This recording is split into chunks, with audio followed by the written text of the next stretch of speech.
Была у нас проведена совместная работа с администрацией города. Здесь администрация нам пошла навстречу, чтобы перенести срок списания автобусов, которые вышли из строя на 1 год.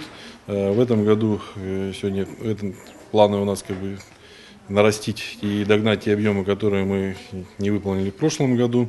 Здесь есть и поддержка администрации, есть федеральные программы. Также Министерство предпринимательства тоже нас, в свою очередь, очень сильно поддерживает. Мы постоянно ведем переговоры. Они субсидируют нам первоначальный взнос лизинга на приобретение техники. Программа постоянно действует. И позапрошлый год мы получили субсидию на 14 миллионов. Мы планируем в этом году тоже отработать достаточно. Сегодня, конечно, кадровый очень больной вопрос, потому что хотелось бы привлечь местное население, которое работает именно на автобусах.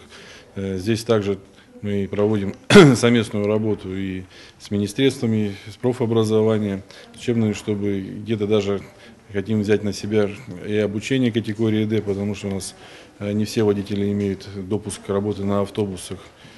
Я думаю, что уже подвижки есть, наши местные жители начинают идти.